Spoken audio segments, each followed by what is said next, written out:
자, 탄핵, 하야.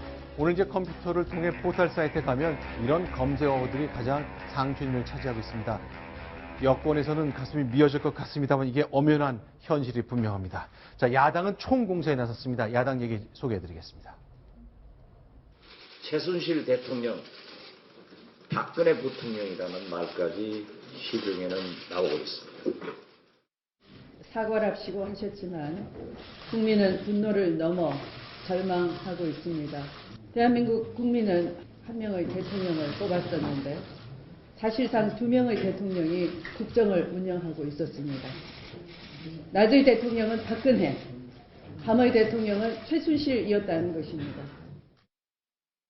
자, 김태현 변호사님. 그러나 저렇게 고강도 공세는 펴고 있습니다만 하야나 탄핵 이런 말은 내놓지 않고 있네요. 잘못하게 되면 야당의 오만함으로 비칠 수도 있고요. 네. 역풍으로 불어올 수도 있기 때문에 야당으로서 굉장히 조심하고 있는 것이죠. 잘 기억하시겠지만 예전에 노무현 대통령 당시에 거야인 한나라당이 탄핵안을 밀어붙였다가 역풍을 맞아서 천막당사까지 차리고 전례가 있습니다. 그렇기 때문에 야당도 그런 과거의 전례가 있기 때문에 지금 만약에 탄핵안을 밀어붙였다가 통과될 줄이 일단 미수수죠. 3분의 2가 해야 되는데 야당만 가지고 3분의 2가 안 되는 것이 사실이거든요. 네. 현실적인 통과 가능성의 문제가 하나 있는 것이고요. 또 하나 제가 아까 말씀드렸던 어떤 역풍 이런 문제들을 고려할 수밖에 없기 때문에 아직 탄핵과 하야라는 그런 극단적인 최후의 카드는 아직은 꺼내들지 않고 있는 것으로 보입니다.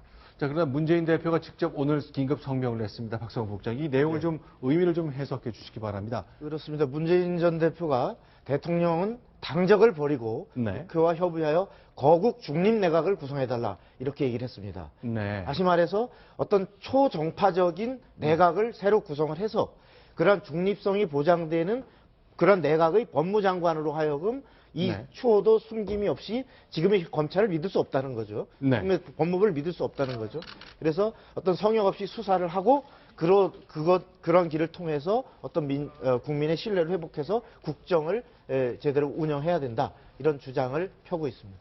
근데 거국 내각이라는 게 어떤 걸 말하는 거죠? 예, 한마디로 말씀드리면 특정 정당이나 정파에 치우치지 않은 중립적인 인사로 구성된 그런 내각을 의미하는 겁니다. 그러니까 여야를 떠나서 내지는 여야가 합의를 해서 정부를 구성하자 이런 제안인 겁니다.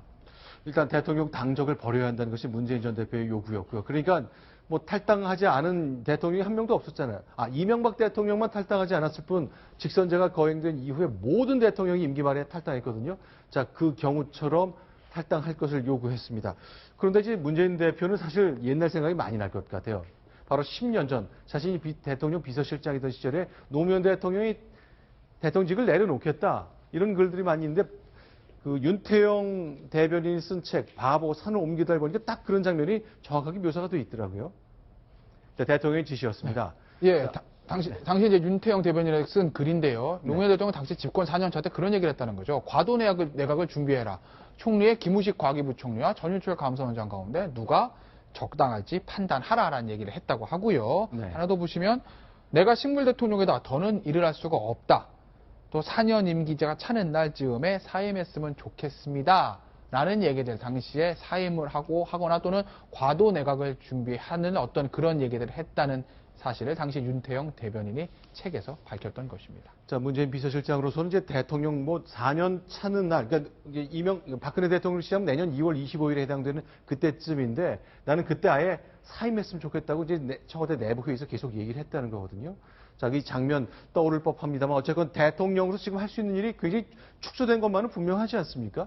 결국 이 카드를 청와대에서 받을 수 있겠나요? 어떻게 보십니까? 지금 그 대통령으로서 어떤 거국 중립 내각과 같은 어떤 정치적인 틀을 바꾸는 거 이전에 지금 가장 우선적으로 해야 될 것은 국민들이 의구심을 갖고 있는 이 부분에 대해서 추호의 숨김도 없이 그리고 잘못된 것을 철저히 수사하겠다. 이것을 의지로 보여주는 것이고 그것을 위해서는 먼저 최순실 씨, 가장 사건의 열쇠를 쥐고 있는 최순실 씨를 속히 귀국시켜서 검찰의 조사에 응하고 그리고 검찰이 지금 미적거리고 아까 벌써 일주일의 기간을 놓쳐서 지금 압수수색에서 많은 증거들을 지금 인멸당하고 있는 이런 불신을 받고 있는 검찰에게 계속 맡길 것이 아니라 지금 차제에 정치권에서 그 야당이 요구했고 또 새누리당에서까지도 수용키로 한 특검을 조속히 특검이 관철될 수 있도록 협조하는 그것을 통해서 어떤 성역도 없이 본인도 필요하면 조사에 응하겠다라고 네. 하는 그것이 우선돼야지 지금 뭐 어떤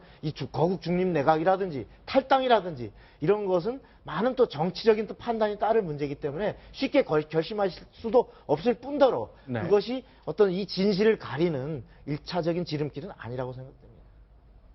필요하면 나도 조사하라. 대통령이 스스로 선언하는 것. 그래야 국민들이 아 진짜로 이번에 밝혀질 내용은 진실이겠구나 하는 그 믿음을 얻을 수 있을 것 같습니다. 근데 지금 국면을 가장 가슴 아프게 지켜볼 정치인 중에 하나라면 유승민 전 원내대표를 꼽을 수 있겠습니다. 자, 2년 전부터 대통령과 충돌하면서 했던 이야기들이 있는 것인데 대한민국 헌법을 자주 인용했습니다. 어제 오늘 이 상황에서도 비슷한 얘기를 했습니다. 유승민 의원의 얘기 소개합니다. 대한민국 헌법 1조 1항에 대한민국은 민주공화국이라고 되어 있고요. 2항에 모든 권력은 국민으로부터 나온다라고 되어 있습니다. 위정자들이 헌법 1조 1항과 2항에 대해서 늘 심각하게 진지하게 받아들였다면 과연 저 강남에 사는 웬 아주머니가 대통령 연설을 저렇게 뜯어고치는 이런 일이 어떻게 일어날 수 있겠느냐. 이거는 뭐 국정조사든 특검이든 뭐든지 할 수 있는 거 다 해야죠. 충분히 진실을 가리고 수사를 해야 된다.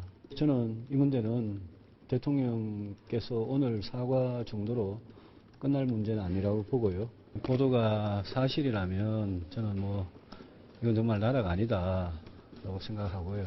사상 초유의 국기문란의 국정농단이라고 생각을 합니다. 박성훈 국장, 일단 새누리당 내부에서는 이른바 총선을 전후로 이제 막강한 힘을 발휘했던 이제 친박 진영은 이제 목소리가 없어진 상태잖아요. 그렇습니다. 결국 저 목소리 쪽으로 새누리당의 흐름이 당분간은 간다고 봐야 됩니까? 그렇습니다. 저 유승민 의원뿐만이 아니라 네. 비주류뿐만이 아니라 친박들도 지금 이 상황에서 뭐라고 지금 얘기할 수 없는 상황이기 때문에 이정현 대표가 사실은 이러한 그 정부와 청와대, 특히 청와대의 쇄신을 요구하는 목소리가 엄청 높다라는 사실을 대통령께 전달을 드렸고 대통령도 그 부분을 고민하고 있다. 이렇게 지금 밝힐 정도이기 때문에 새누리당은 지금 현재 이 상황으로는 수습이 안 된다. 네. 이런 것으로 어떤 아까 얘기했던 그래서 특검도 수용키로 하고 또 더 나가서 그 이상도 필요한 조치, 정부와 청와대의 대대적인 쇄신 네. 예, 이것을 요구하고 있는 거죠 지금. 자, 이제 앞으로 이제 검찰 수사가 시작되고 이제 특검을 수용될 가능성이 매우 커졌기 때문에 특검이 출범한다면 해야 될 것 중에 하나가 과연 대기업과 관련해서 불부당하게 돈을 받아간 것이 있느냐 이것도 있겠습니다만 우리 정부 조직이 이렇게 최순실 씨가 대통령과의 관계를 활용해 무엇을 했을까 그걸 좀 봐야 되겠죠. 그 이야기도 집중적으로 조명해 보겠습니다.